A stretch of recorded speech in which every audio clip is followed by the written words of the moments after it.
matin, 5h, 7h, Mathieu Noël.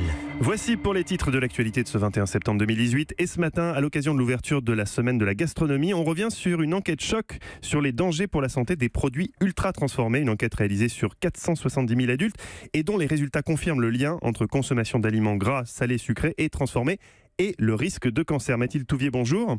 Bonjour. Vous êtes directrice de recherche à l'INSERM, vous avez co-dirigé cette étude. Et à cause de vous, je ne regarderai plus jamais mon pépito de la même manière.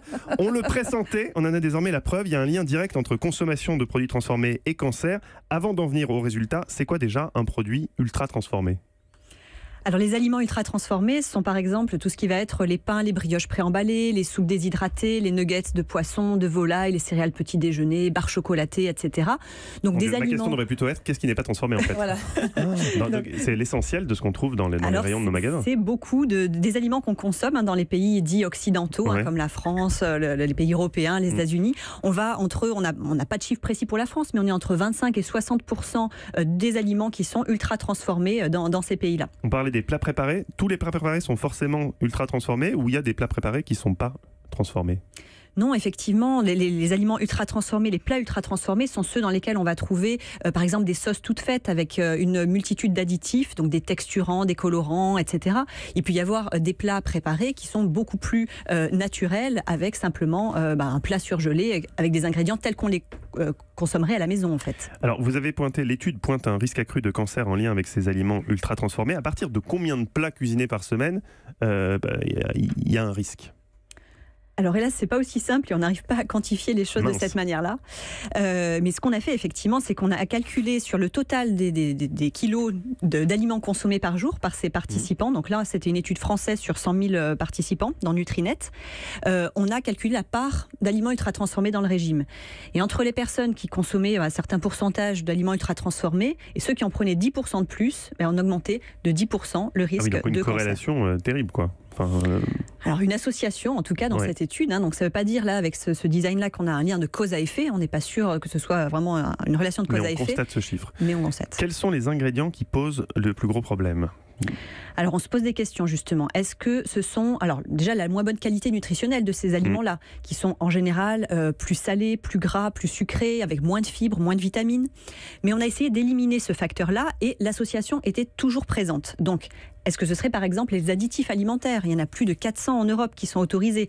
On en ingère des dizaines par jour. Et pour certains, il y a eu des études sur des modèles animaux, sur des modèles cellulaires qui tiraient vraiment des sonnettes d'alarme sur des risques potentiels. Est-ce que le conseil qu'on devrait donner à nos auditeurs ce matin, c'est pas de consommer des aliments bruts le plus possible ? Et il vaut mieux par exemple des haricots verts surgelés au naturel plutôt qu'une poêlée de légumes, du pain plutôt que des biscottes, toujours aller vers le plus simple. Oui, exactement. Et c'est même un conseil officiel du Haut Conseil de la Santé publique d'essayer de privilégier les aliments peu ou pas transformés. Et Varrock bouillonne. Mais oui, non, parce que je suis d'accord avec vous, mais on n'a pas toujours le temps de cuisiner, on n'a pas toujours le temps ni l'argent, a priori, de pouvoir se nourrir comme vous nous le conseillez.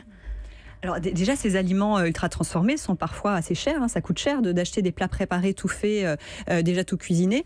Après le temps, donc effectivement, on est tous dans cette situation, et puis moi également. Et ça prend pas vraiment plus de temps d'acheter par exemple des légumes surgelés. Quand on dit au moins 5 fruits et légumes par jour, c'est frais en conserve surgelée. Donc des légumes tout faits, un petit trait d'huile d'olive, d'huile de colza, sel, poivre, et puis on a un plat super équilibré et très rapide à préparer. Un mot du nouveau logo Nutri-Score, le code 5 couleurs qui donne des repères nutritionnels sur les emballages. Est-ce que c'est efficace ?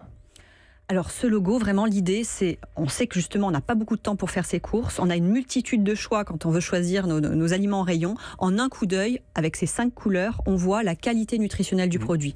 Donc nous on a fait un score qui tient compte du sel, du sucre, du gras, des protéines, des fruits et légumes, etc. Pas besoin du coup de décrypter les emballages et de passer une heure à lire ce qu'il y a derrière.